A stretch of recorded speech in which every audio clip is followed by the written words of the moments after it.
자, 안녕하십니까. 네, 홍화상입니다. 자, 이건희 회장님은 영원히 이제 잠드셨습니다. 자, 삼성가가 현재 83년 차 1938년에 창업을 해가지고 83년 차인데요.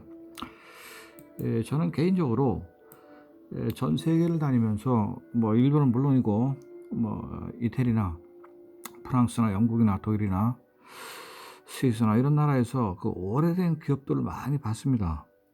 근데 왜 한국은 이렇게 100년이 넘어가는 기업을 만들기가 왜 이렇게 힘이 드는지 정말로 가슴 아픕니다. 그래서 지금 우리나라의 기업 중에서 우리 두산그룹이 뭐 100년이 넘었지만 사실은 기업단 기업으로 시작해서 지금 100년 가까이 가고 있는 회사는 삼성그룹하고 현대차입니다. 한국 사람이 스스로 만들어 가지고 한 경우는 1938년에 삼성이 이병철 회장이 창업하셨고 1939년에 현대의 정주영 회장이 창업하셔서 두 회사가 1년 차이로 지금 100년을 향해서 가고 있는데, 삼성가는 물론 이재용 부회장이 자기 아들에게는 기업을 물려주지 않는다고 선언을 했으니까 자기 당대에서 끝나겠죠. 그래도 지금 100년 채우려면 17년밖에 안 남았기 때문에 100년은 뭐 넘어갈 거라고 봅니다. 삼성이. 지난 시간에도 뭐 여러 번 말씀드렸지만은 기업을 누가 경영하는가도 중요하지만은 사람은 유한하지만 기업은 영원해야 한다라는 것이 보통 유럽이나 일본에서 기업을 연구하는 학자들의 생각이죠. 저도 마찬가지입니다. 자, 그래서 지금 시간이 뭐 새벽 5시 24분 좀 늦었지만은 원래 이걸 갖다가 어제 밤 한 10시쯤 올리려고 했는데 뭐 생각을 좀 많이 하다 보니까 좀 늦었습니다. 자, 삼성가 100년의 경영학, 우리도 좀 100년의 경영학을 좀 가진 회사를 한번 만나보고 싶은데 제 당대에 이런 회사가 한번 나왔으면 좋겠어요. 100년을 넘기기가 참 어렵네요, 우리나라는. 참, 일본 같은 경우는 100년짜리 같은 거는 세금 놀렸는데 무려 10만 개가 달합니다. 10만 개. 이태리나 이런 나라들 다 몇천 개씩 다 있거든요. 뭐 영국, 프랑스 말할 것도 없이. 자, 22세기 이제 한국이 인류 국가로 가야 되는데 22세기는 뭐 80년 남았지만 아직 요원하지만은 저는 한국이 잘만 하면 2035년에서 2040년경에 세계 3위 안에 들어갈 수 있는 저력을 갖고 있다고 봅니다. 2035년부터 2040년 사이에 들어갈 수 있습니다, 지금. 그런데 문제는 왜 나라가 이 지경으로 굴러가는지 모르겠어요. 기업들은 잘하고 있는데. 자, 이재용 부회장 얘기를 하면 마음껏 상상하자 이런 말을 했어요, 본인이. 굉장히 그 멋진 표현을 했습니다. 아, 상상력을 이제 아는구나, 저 친구가. 그런 생각을 했죠. 자, 상상력의 시대. 사실은 인류의 역사를 발전시킨 것은 상상력을 가진 괴짜들이 다 발전시켰습니다.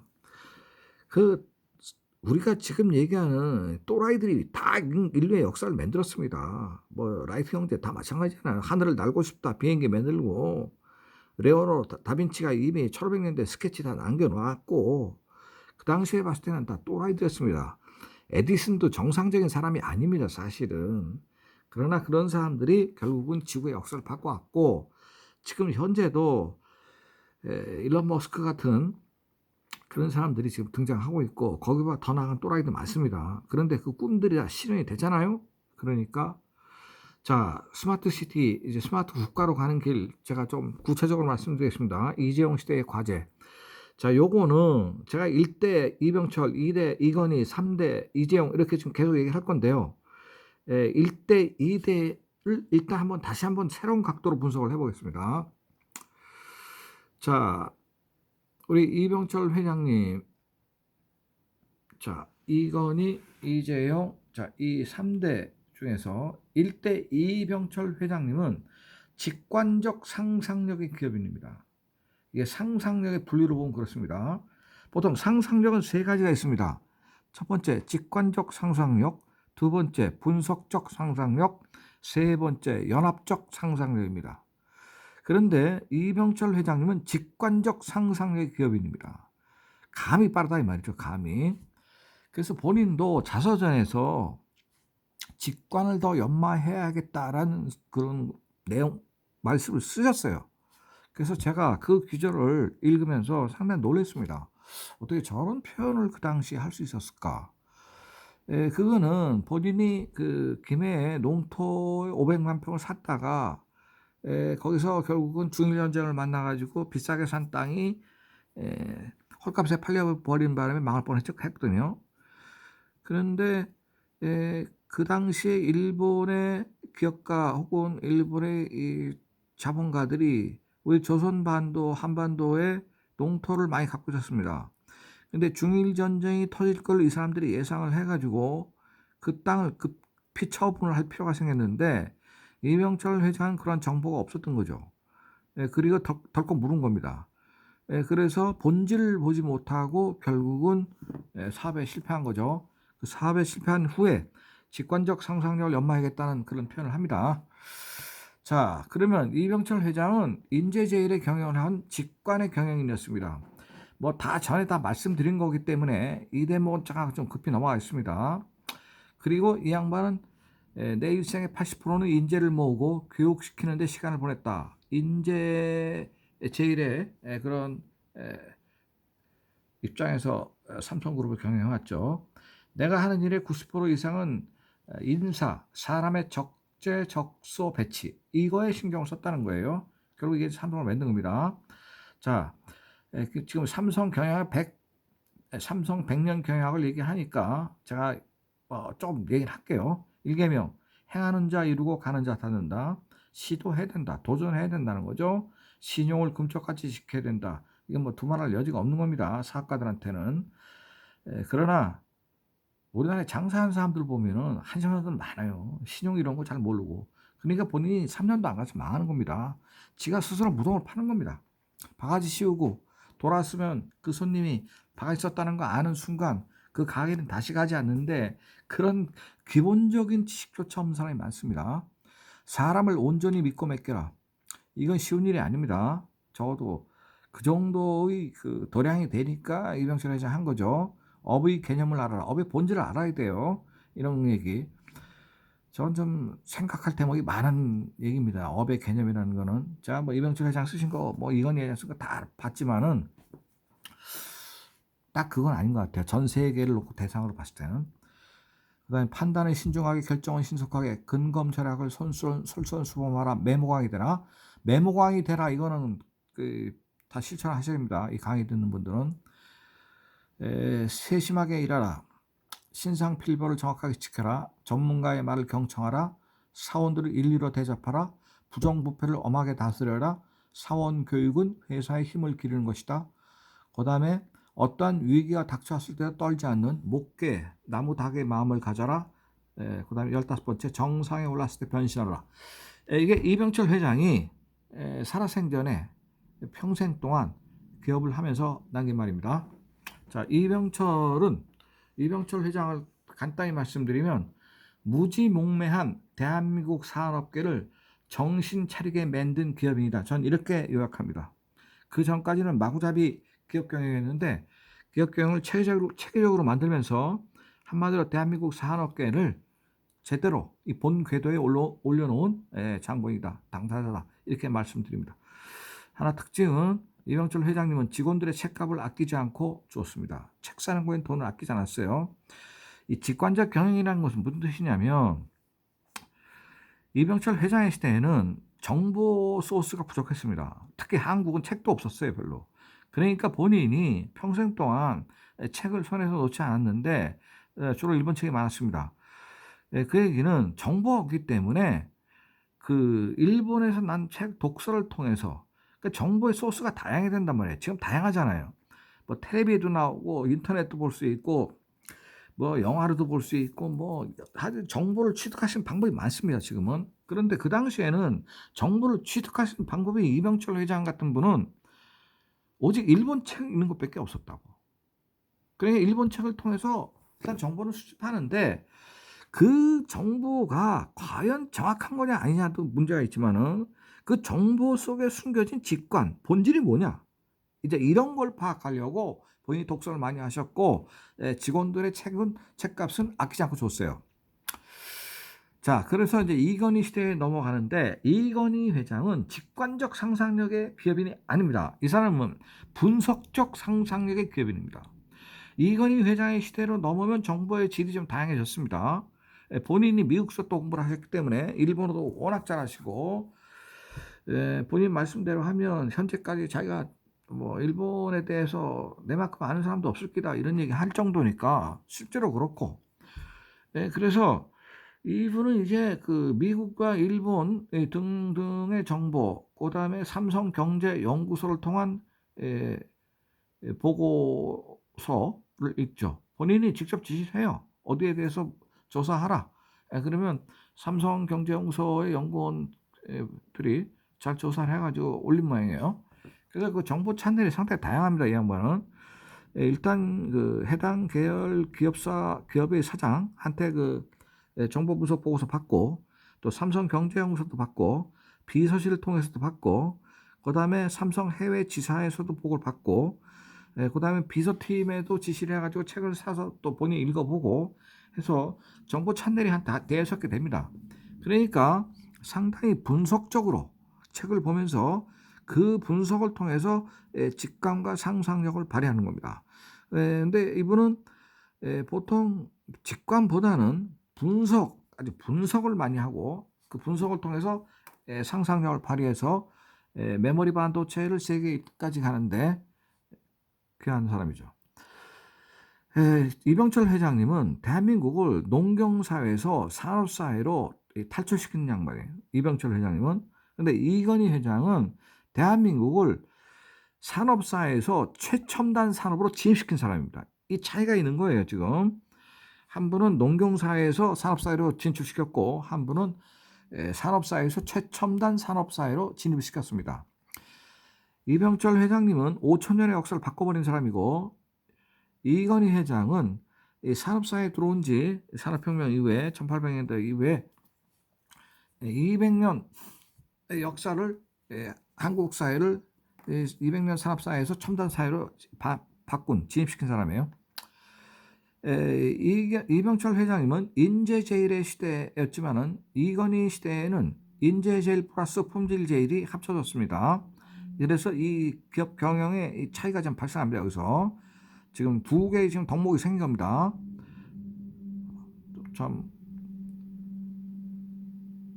그저께 돌아가셨는데 그저께 잠드셨는데 얼굴이 참 늠름하시네요. 자, 좀 울컥합니다. 울컥해 진짜. 정말 이 나라에 아주 절망합니다 정말. 자, 여기 지금 이 한 장의 사진, 저도 이 사진 처음 봤는데 요번에 이건희 회장 장례식을 치르면서 공개됐네요. 자, 여기 보니까 우리 이병철 회장님 지금 서 계십니다. 저는 이 사진 처음 봐요. 모습도 상당히 좀 생소합니다. 지금 그때 일본에 유학을 간 이건희 소년, 초등학교 4학년이죠. 그리고 옆에 이제 박도울 여사 서 계십니다. 요 뒤에 사진 배경을 보면 다리가 있잖아요. 안경처럼 생겼죠. 요 다리 뒤에 흰 벽이 있는데 이게 지금 동경 천안에 사는 황거의 앞에 이준교란 다리 앞에서 찍은 것 같습니다. 제가 봤을 때 이준교 앞에서 찍은 거예요. 기념을 삼아서. 자, 이렇게 해서 이런 어린 소년을 일본에 보내가지고 공부를 시켜서 직관을 연마시키고 분석적 상상력을 키워가지고 이건희 회장이 공부를 해서 이제 왔는데 대권을 잡았죠. 87년에 아버지가 돌아가신 바람에 12월 1일 날. 사실 얼마나 어깨가 무겁겠어요. 그리고 제가 이 유튜브 상에서 노골적으로 다 말씀을 못 드리는 게 많은데 이미 왕자의 난 똑같이 했잖아요. 여기도. 그래서 그 형들하고 그 와중에서 이제 이병철 회장이 삼남 이건희에게 삼성을 물려줘야 된다 해서 결국 이제 회장이 됐는데 그 회장 되기 전까지 본인의 정신적 고통이 이루 말할 수가 없었고 거기에 아주 유명한 사건들이 몇 개 있습니다. 제가 그 사건 얘기하면 여러분들 다 뒤집어집니다, 정말로. 그래서 자, 차마 그런 얘기는 사사건내 할지 몰랐는데 공소할 수가 없으니까 정말로 힘들게 회장까지 온 겁니다. 얼마나 꽤 무거웠겠어요.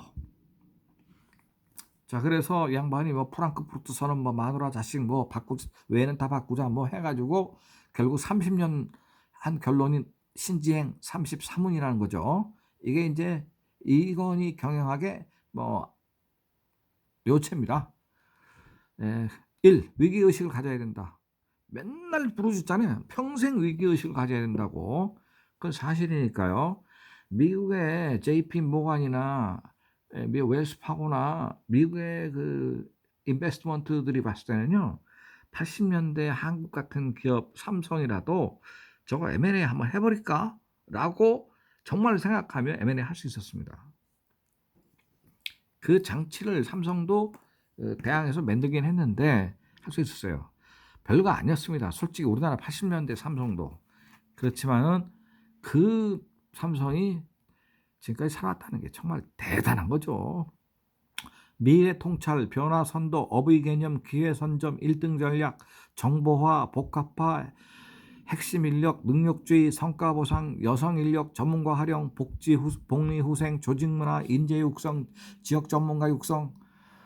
지역 전문가 육성 같은 경우는 제가 그 지역 전문가의 과정에 삼성 그룹 연수원에 가서 저도 가르쳤습니다. 지역 전문가는 어떻게 육성해야 하는가 같은 거를 삼성가 강의 많이 했습니다, 진짜로.